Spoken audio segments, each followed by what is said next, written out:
Hello दोस्तों। Last video तक हमने पढ़ा कि किस प्रकार का जो स्वदेशी मूवमेंट हुआ या फिर जो बंगाल के पार्टीशन के लिए जो एक मूवमेंट किया गया बंगाल के पार्टीशन को रोकने के लिए, या फिर जो गवर्नमेंट के खिलाफ एक प्रकार से रिवॉल्यूशन किया गया उसको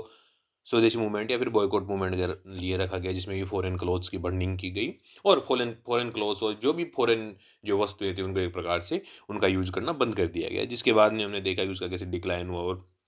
किस प्रकार के उसके जो मेन लीडर्स थे, लाइक जैसे लोकमान्य तिलक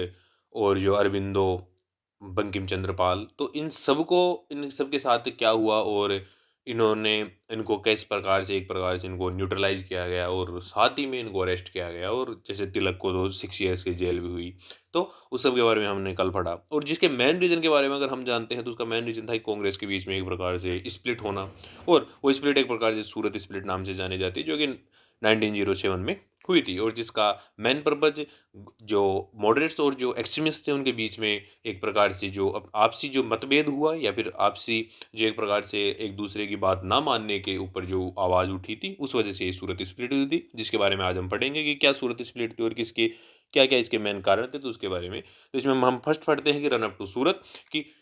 कैसे सूरत में स्टार्ट हुआ, ये सूरत के अंदर हुआ कि इसमें किस प्रकार वहाँ पे कांग्रेस की क्यों मीटिंग की गई, और इसके सबसे मेन कारण देखते हैं, जो कि दिसंबर 1905 में गोखले एज ए प्रेसिडेंट बने थे और वो कि बनारस में हुए थे। बनारस में वो सेशन हुआ था, जिसमें कि मॉडरेट्स और एक्सट्रीमिस्ट एक दूसरे के साथ आए, और जिसमें कि उनके जो डिफरेंसेस थे वो भी एक दूसरे के साथ आए, क्योंकि एक्सट्रीमिस्ट थे वो चाहते थे कि बंगाल के बाहर तक ये पूरे भारत में पहुंचे, ये ऑल इंडिया एक नेशनल मूवमेंट बने, स्वदेशी मूवमेंट हुए, ऑल इंडिया एक प्रकार के जो एक इसको आइडेंटिटी दी जाए, लेकिन मॉडरेट्स नहीं चाहते थे। मॉडरेट्स चाहते थे कि ये सिर्फ बंगाल तक ही सीमित रहे, जिसके बाद में जो एक्सट्रीमिस्ट थे वो एक प्रकार से धीरे धीरे अपनी जो बातें थे और वो चाहते थे कि जो ऑल जो गवर्नमेंट सर्विसेज हैं और जो अदर जो लो कोर्ट्स हैं, लाइक जैसे अदर एसोसिएशन जो गवर्नमेंट अदर इंस्टीट्यूशंस हैं, उनका भी हमें बॉयकॉट करना चाहिए। लेकिन मॉडरेट्स किसी भी प्रकार से तैयार नहीं थे, ना तो वो बंगो इस मूवमेंट को बंगाल के बाहर ले जाना चाहते थे, और ना ही वो किसी प्रकार जो काउंसिल्स या फिर जो अदर एसोसिएशंस थे उनके जो बॉयकॉट था उसके लिए भी वो तैयार नहीं थे। इसलिए दिसंबर 1906 में कलकत्ता में एक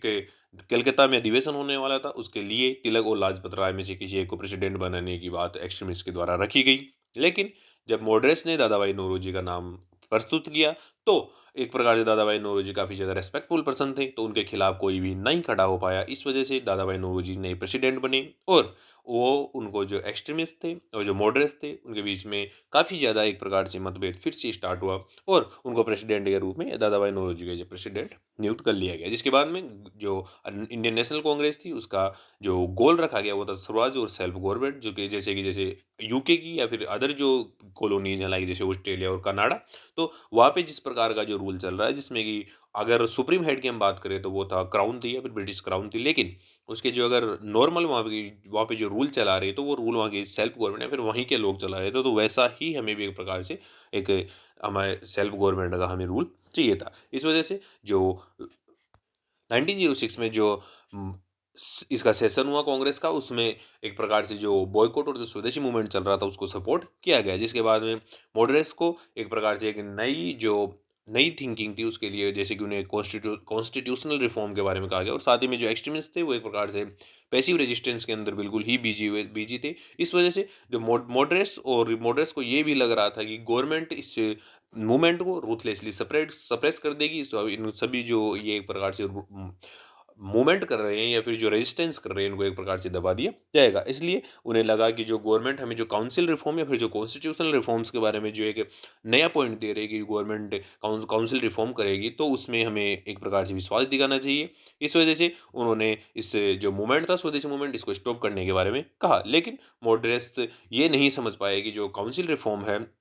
वो एक प्रकार से गवर्नमेंट जो मॉडरेट्स है उनको एक प्रकार से रिवार्ड के रूप में नहीं देना चाहती है, बल्कि वो एक्सट्रीमिस्ट को मॉडरेट्स से दूर करना चाहती है, या फिर उनके बीच में एक स्प्लिट या फिर उनके बीच में एक प्रकार से मतभेद पैदा करवाना चाहती है, जिससे कि वो एक प्रकार से एक्सट्रीमिस्ट को ख़त्म कर सके, और जो मॉडरेट्स है वो पहले से ही एक प्रकार से गवर्नमेंट के खिलाफ ज़्यादा जाते नहीं थे। इसके बाद हम बात करते हैं कि स्प्लिट टेक्स प्लेस, जिसमें कि स्प्लिट्स क्यों हुई, जिसके बीच में हम बात करते हैं कि 1907 में एक्सट्रीमिस्ट चाहते थे कि नागपुर के अंदर सेशन हो, और साथ ही में जो तिलक और लाजपत राय हैं उनको एक प्रकार से प्रेसिडेंट बनाया जाए। लेकिन मॉडरेट्स चाहते थे कि वो सूरत में सेशन हो, क्योंकि जो कांग्रेस थी उसका ये नियम था कि प्रेसिडेंट वही होगा जो उस इलाके का नहीं होगा। इस वजह से जैसे अगर नागपुर में सेशन होता तो तिलक और लाजपत राय एक प्रकार से प्रेसिडेंट बन सकते थे, लेकिन अगर सूरत में हुआ तो तिलक को एक प्रकार से नेगलेक्ट किया जा सकता था, क्योंकि सूरत एक प्रकार से बॉम्बे प्रोविंस का हिस्सा आता था उस समय और तिलक बॉम्बे प्रोविंस से ही थे। इस वजह से तिलक को शायद एक्सक्लूड कर सकते थे और एक दूसरे प्रेसिडेंट बना सकते थे। इस वजह से तिलक की सुनी नहीं गई, लेकिन फिर भी उनको जो तिलक चाहते थे कि ये नागपुर में हो, लेकिन वहाँ पे नहीं ले जाया गया और सूरत में ये अधिवेशन रखा गया और रासबिहारी घोष को एज ए प्रेसिडेंट बनाया गया, जिसमें कि उसमें एक नया रिजोल्यूशन पास किया गया जिसमें कि स्वदेशी बॉयकॉट मूवमेंट और जो नेशनल एजुकेशन के ऊपर जो मूवमेंट्स चल रहे थे उनको ड्रॉप कर दिया गया, उनको खत्म कर दिया गया और साथ में एक्सट्रीमिस्ट को सिंगल अकेला छोड़ दिया गया। और इस वजह से जो दोनों तरफ के जैसे एक्सट्रीमिस्ट, ना ही तो एक्सट्रीमिस्ट अब बात मानने को तैयार थे और ना ही मॉडरेट्स चाहते थे कि इसको स्वदेशी मूवमेंट और जो बॉयकॉट मूवमेंट चल रहा है इसको एक प्रकार से हम स्टॉप कर देते हैं, और एक्सट्रीमिस्ट नहीं चाहते थे कि ये मूवमेंट्स किसी प्रकार से स्टॉप हो, क्योंकि अपने फुल पेस के ऊपर चल रहे थे। इस वजह से लेकिन जो मॉडरेट्स थे वो कांग्रेस में डोमिनेट करते थे, इस वजह से स्प्लिट हुई और एक्सट्रीमिस्ट थे वो एक प्रकार से कांग्रेस से साइड में हो गए और मॉडरेट्स अकेले, और या फिर मॉडरेट्स ने एक्सट्रीमिस्ट को छोड़ दिया। इस वजह से जो एक्सट्रीमिस्ट थे वो अकेले पड़ गए। इस वजह से अब स्टार्ट हुआ गवर्नमेंट का रिप्रेशन। अब गवर्नमेंट ने धीरे धीरे करके एक्सट्रीमिस्ट को खत्म करना स्टार्ट कर दिया और 1907 से लेकर 1911 तक अलग अलग नए नए लॉज लाए गए, जिससे कि जो गवर्नमेंट है उसको एक प्रकार से गवर्नमेंट जो अलग जो एक्सट्रीमिस्ट है या फिर जो अलग ये मूवमेंट चल रहा है उसको रिप्रेस कर सके।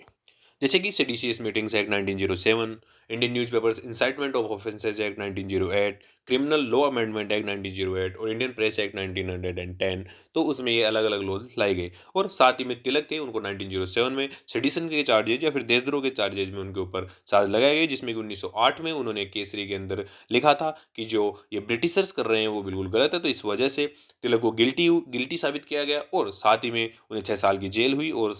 1,000 रुपये फाइन उनके ऊपर लगाई गई और उन्हें जो मंडले जेल थी बर्मा में उन्हें वहाँ पे सेंड कर दिया गया। और साथ ही में अरबिंदो घोष और जो बिपिन चंद्र पाल थे वो एक प्रकार से जो एक्टिव पॉलिटिक्स उससे रिटायर हो चुके थे। उसके बाद में लाजपत राय अब्रॉड में जा चुके थे, वो विदेश में थे। और साथ ही में जो एक्सट्रीमिस्ट थे जो एक प्रकार से बिल्कुल भी जो मतलब कि अब उनके पास लीडर लेस हो गए थे, वो उनके पास लीडर थे नहीं। इस वजह से अब ना ही वो एक अल्टरनेटिव पार्टी बना सके, कांग्रेस से अलग हो गए और ना ही वो इस मूवमेंट को सस्टेन कर पाए। इस वजह से अब ज़्यादा प्रॉब्लम्स स्टार्ट हुई और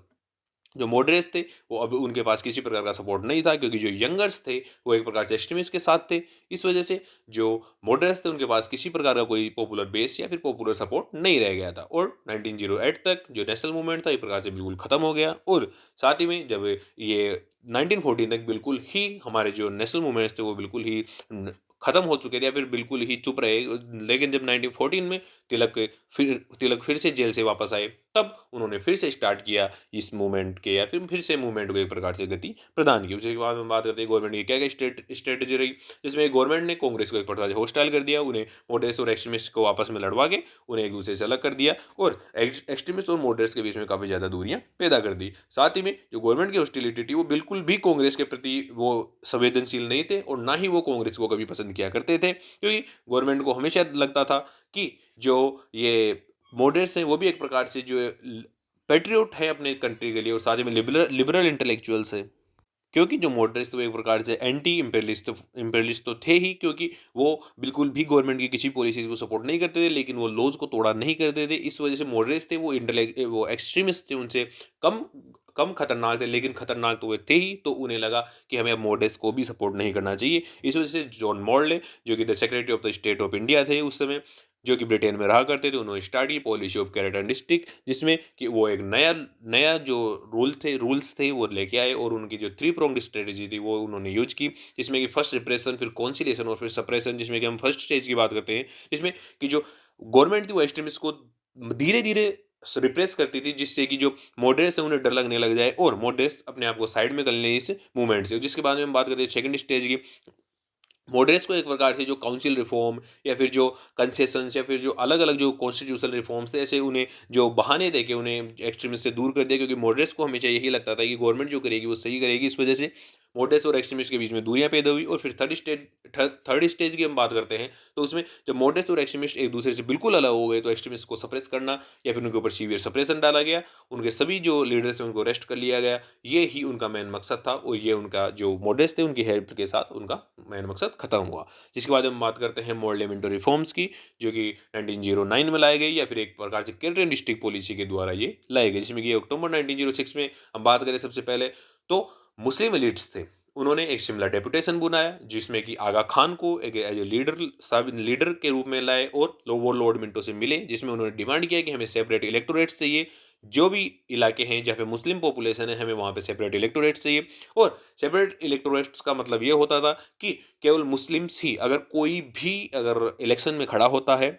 कोई भी अगर इलेक्शन में कोई भी कैंडिडेट खड़ा होता है तो उसको केवल और केवल मुस्लिम ही वोट कर पाएंगे, वहाँ की कोई भी अगर हिंदू या सिख या कोई भी अदर पॉपुलेशन है वो उन्हें बिल्कुल भी वोट नहीं कर पाएगी। तो वहाँ पे ये सेपरेट इलेक्टोरेट्स का अलग ही एक मोटिव था, जिसमें कि जो मुस्लिम्स ही केवल वोट कर पाए, या फिर अगर जो मुस्लिम्स की डिमांड का मेन मकसद यही था कि केवल जो वहाँ पे जो इलेक्शन के लिए वहाँ पे अगर कोई कैंडिडेट है तो उसे केवल मुस्लिम अगर कैंडिडेट है तो उसे मुस्लिम्स ही सपोर्ट कर पाए। तो ये ही एक प्रकार से उनका सेपरेट इलेक्टोरेट इस प्रकार का वो चाहते थे। इसलिए उन्होंने दिसंबर 1906 में मुस्लिम लीग की स्थापना की, जिसके अगर हम फाउंडिंग मेंबर्स माने तो वो थे नवाब सलीमुल्लाह ऑफ ढाका, नवाब मोहसिन उल मुल्क एंड वकार उल मुल्क। इन तीनों ने मिलकर इससे मुस्लिम लीग की स्थापना की, जिसमें कि हम बात करें कि जब ये रिफॉर्म्स आए तब मेन अगर हम देखें तो जो वाइसरॉय हमारे भारत में मौजूद थे वो थे लॉर्ड मिंटो, और secretary of the state for India थे वो थे जॉन मॉर्ले, जो इसलिए इन्हें मॉर्ले मिंटो रिफॉर्म्स भी कहा जाता है। इन दोनों ने रिफॉर्म्स के लिए एग्री हुई, जिसमें मॉर्ले मिंटो रिफॉर्म्स लाए गए या फिर इन्हें द इंडियन काउंसिल्स एक्ट 1909 के नाम से भी जाना जाता है। तो एक प्रकार से ये इनको नॉन ऑफिशियल मेंबर्स थे उनको भी अब काउंसिल्स में हिस्सा दिया जाएगा। साथ ही में मुस्लिम्स थे उन्हें सेपरेट इलेक्टोरेट, जो कि आगा खान के नेतृत्व में उन्होंने 1906 में ये डिमांड की थी, तो वो भी उन्हें मिला। और एक प्रकार से गवर्नमेंट चाहती ही थी कि जो मुस्लिम्स हैं वो हिंदू के ज़्यादा पास में ना रहें, उन्हें एक प्रकार से गैप मिलता रहे। इस वजह से जो अब इंपीरियल लेजिस्लेटिव काउंसिल जो प्रोविंशियल लेजिस्लेटिव काउंसिल थे वहाँ पर अब लगभग 69 मेंबर्स अब इंक्रीज कर दिए गए, जिनमें से 37 एज ए ऑफिशियल्स और 32 एज ए नॉन ऑफिशियल्स उसमें रहेंगे। इसके बाद हम बात करते हैं जो लोकल बॉडीज इलेक्शन होंगे वहाँ पे उनके लिए एक इलेक्टोरल कॉलेज होगी, उनको एक प्रकार से फ्रेंचाइज दी जाएगी। साथ में फिफ्थ वन की बात करते हैं उसमें इकोनॉमिक क्वालिफिकेशंस थी जो मुस्लिम्स के लिए लेसर थी, और एक प्रकार से जो हिंदूज थे उनके लिए ज़्यादा थी, जिसमें कि उनके पास ज़्यादा प्रॉपर्टी होनी चाहिए थी जबकि मुस्लिम्स को कम प्रॉपर्टी चाहिए थी। जिसके बाद हम सिक्स पॉइंट की बात करते हैं powers of legislature and large, जिसमें कि जो लेजिस्लेचर के पावर्स थे या फिर जो उनके लिए अलग अलग जो पावर्स थे जिनको कि वो जो पहले गवर्नर जनरल ऑफ इंडिया या फिर वाइसरॉय के अंडर में हुआ करते थे वो भी अब जो लेजिस्लेचर्स थे उनको दे दिए गए थे। इसके बाद में अब सेवन पॉइंट की बात करते हैं one Indian appointed to the viceroys का एग्जीक्यूटिव काउंसिल, जिसमें कि जो वाइसरॉय की जो एग्जीक्यूटिव काउंसिल होती है जिसमें कभी भी इंडियंस को नहीं अपॉइंट किया गया था, वो अब जो पहले जहाँ पे पहले ब्रिटिशर्स ही एक प्रकार से मेंबर्स होते थे वहाँ पे अब एक इंडियन को अपॉइंट किया जाएगा, जिसमें कि फर्स्ट इंडियन थे वो थे सत्येंद्र सिन्हा, जिनको 1909 में अपॉइंट किया गया था। जिसके बाद में हम बात करते हैं इसके एवेल्युएशन की। इन काउंसिल रिफॉर्म्स में ने भी जो इंडिया की पॉलिटिकल प्रॉब्लम्स था दूंगा किसी प्रकार से कोई आज जवाब नहीं दे पाए, क्योंकि इनमें किसी भी कुछ भी ऐसा नहीं था जिसकी वजह से कि इंडिया को कोई भी जवाब मिल पाए, क्योंकि एक प्रकार से ये हित में थे, जो ब्रिटिश गवर्नमेंट थी उसके हित में थे, और साथ ही में ये मुस्लिम्स और हिंदूज थे उनके बीच में ज़्यादा डिफरेंसेस पैदा करने के बीच में ये मेन मकसद था। और साथ ही में अगर हम सेकंड पॉइंट की बात करते हैं वो है confusing moderates by constitutional reforms, moderates को साइड में करना ताकि वो मूवमेंट्स को ज़्यादा पेश नहीं दे पाए और एक्सट्रीमिस्ट एक प्रकार से बिना बिना सपोर्ट के रह जाएं। तो इस वजह से जो मॉडरेट्स थे और जो एक्सट्रीमिस्ट थे उनके बीच में डिफरेंसेस पैदा करना इसका मेन मकसद था। और साथ ही में thoughtless and irresponsible criticism of the government, जो गवर्नमेंट थी उसका किसी प्रकार का जो उनके ऊपर किसी प्रकार का असर नहीं पड़ता था, जिसमें कि उनके ऊपर जो भी एक प्रकार से जो उनके ऊपर कहा जाता था कि उनका क्रिटिसिज्म किया जाता था उसका किसी प्रकार का कोई फर्क नहीं पड़ता था। जिसी के साथ हम बात करते हैं गोखले ने एक यूनिवर्सल प्राइमरी एजुकेशन और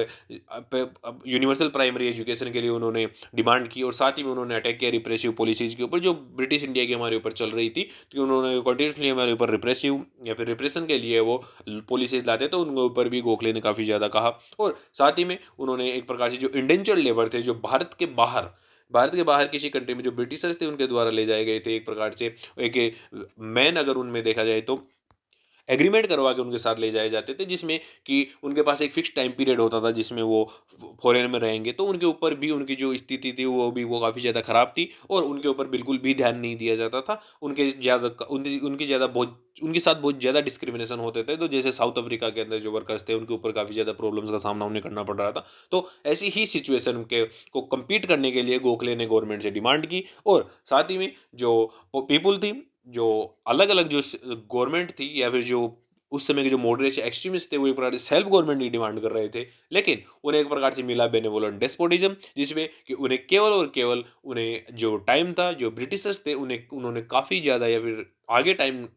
टाइम अपना जो इंक्रीज किया और साथ में जो मूवमेंट थे उनको स्टॉप कर दिया। लगभग 5-6 साल के लिए उन्होंने मूवमेंट्स को स्टॉप कर दिया और मॉडरेट्स एक प्रकार से बिना सपोर्ट के रह गए और जो एक्सट्रीमिस्ट थे वो अब बिल्कुल भी जो मूवमेंट्स थे उसमें मौजूद नहीं थे। तो इस वजह से एक प्रकार से ये मूवमेंट्स खत्म हुआ और मूवमेंट के साथ साथ में रिफॉर्म्स लाए गए। रिफॉर्म्स को लाने के बाद में रिफॉर्म्स ने बिल्कुल भी किसी प्रकार का जो हमारी जो प्रॉब्लम थी उनका सोल्यूशन नहीं दिया और साथ में हमें ना ही कोई सेल्फ